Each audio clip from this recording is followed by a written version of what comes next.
Hi guys, welcome back. We are talking today about the Hardline Premium that was announced a couple of days ago. I suppose I'm a bit slow to the post. That's what I mean. I don't know.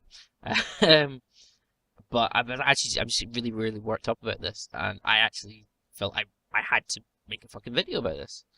But yeah, so Premium announced with all the bells and whistles that you expect from an EA funded game, which we were hoping to get away from with Visceral. You know, I had slash have high hopes still with Visceral's, shall we call it, interpretation of Battlefield, and the way it should work. But anyway, we'll just dive straight into it because otherwise I'll just ramble for hours. So first things first, we got 4 super features. Yes, 4 super features. Ooh.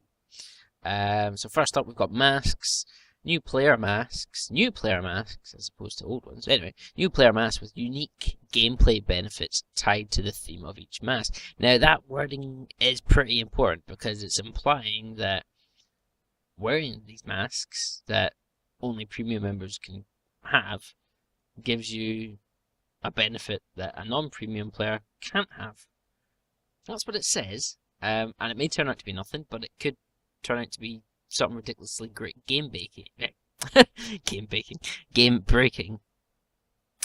So for example, maybe if we took that wolf mask that we saw a little while ago, that you might be able to hear louder or sense players through walls or something. I don't know. I'm spitballing, but you understand where this kind of thing go. But that's their wording. It's going to lead to a lot of confusion, shall we say. Gunbench provides players with the ability to customize their weapons and track their kills per weapon. First things first, do people really give a shit about customized cars? I mean, I know the whole CSGO thing there with the weapon skins is a thing, but Jesus Christ, man. Get some fucking priorities. But that's not the thing that bothers me about this. The thing that bothers me, it says allows you to track kills per weapon. Now that suggests that you can't track the kills per weapon unless you've got premium. It's probably not what it means, but that's basically what it's telling you.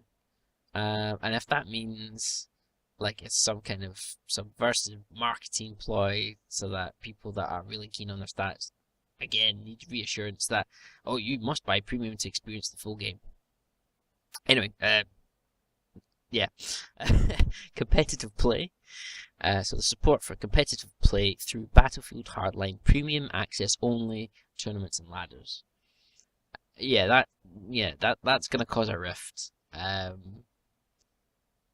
So again, you know, games introducing a paywall to supposedly access the kind of best the game offers. That's kind of what it feels like. And it's ridiculous though if you have to pay an additional, in the UK, 40 quid, just so that you can compete in official tournaments of a game that you've already bought. Legendary status provides replayability of the entire progression system. Yes, because that's what Battlefield desperately needs. Prestige mode. We didn't need it in Battlefield 3, but we got it. We didn't need it in Battlefield 4, but we got it.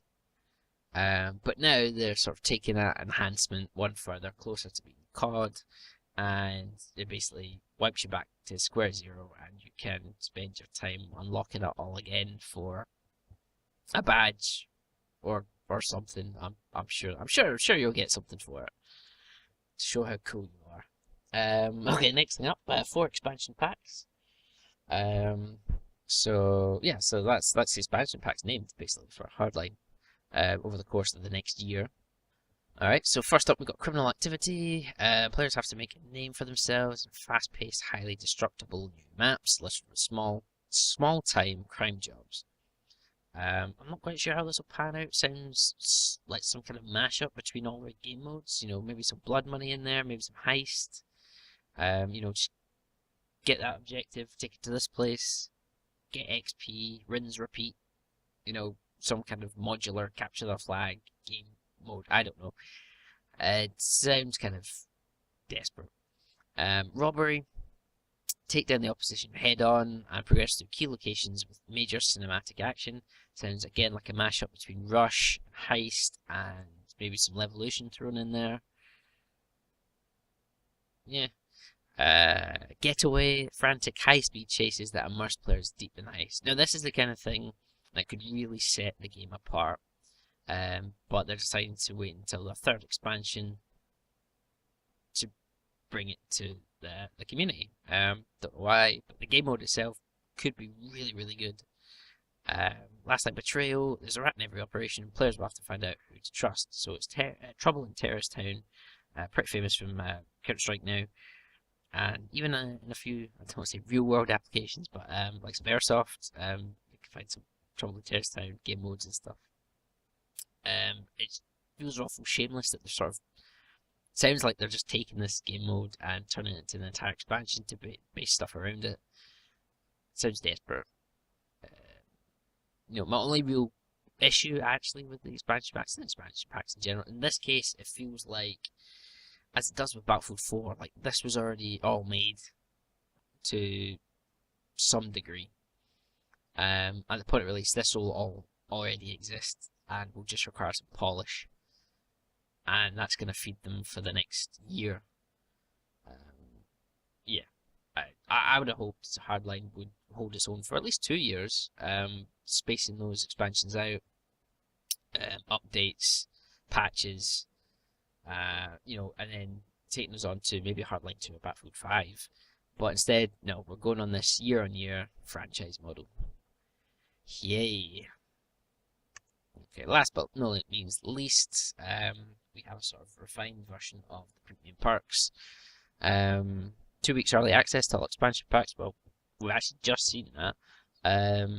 2 weeks is too much as an early access for it. I'm sorry. You need a week, no more. You just create, again, a bit of a rift between the different communities of people who have the money to burn and people who don't. And that's not really what you want to be doing. 12 gold battle packs. I mean, give me a fucking break. We don't need more battle packs in this game. We don't need battle packs, period, in Hardline. Oh, you're just confusing. It's, do you want people to earn their progression through the game, get the unlocks, spend the time playing the game, or do you just want to give them the handouts so that they don't have to wipe their own arses, kind of thing. Personalization options including gun camos, because we never have enough, apparently. Ammo skins. I don't understand if this is just a weird phrasing or I've been thick. But I like to think this means maybe the actual effects when you shoot your ammo, maybe. So maybe you can get paintball splats or something. I think that'd be pretty entertaining. Or fireworks when the shot impacts and things. I don't know. Suggestion for you. Take it if you want. And then more Hardline premium exclusive in-game items, badges, masks, blah blah blah. Knives, cosmetic stuff, hopefully. And also we've got access to double XP, in-game missions, and more Hardline premium exclusive events, right? So the double XP, we had an issue with this in Battlefield 4. Really, it's unfair. You're splitting a community for no reason. You give the double XP events for everybody, and everybody's happy. End of. In-game missions. It sounds kind of like the stuff we had in Battlefield 4. You could do them with your friends. I never did them because, well, it's basically pointless. But pay 40 quid and you can do that. And then also access to exclusive events. So again, we've got the tournaments and ladders and stuff. Fuck knows what else. Couldn't care less. And last but not least, of course, priority position and server queues. Something that shouldn't have been implemented in Battlefield 4 either. everybody should queue just the same, unless you own the server or, you know, contribute to a server and have a VIP pass to get in. That's the way it should be. If you're queuing and there's 10 people in front of you, find another server, man, or go make a cup of tea. You know, it's not worth fucking 40 quid. Yeah, anyway, so that's pretty much my rant over. If it made sense to you. Congratulations. If you liked anything I said, thanks. If you didn't, sorry. But you know, please comment below on your thoughts, opinions about Hardline Premium, and you know, please rate the video, thumbs up, thumbs down. I'll take anything. And if you're feeling really generous, you could always, you know, hit that button and subscribe to me. And I'll I'll see you soon.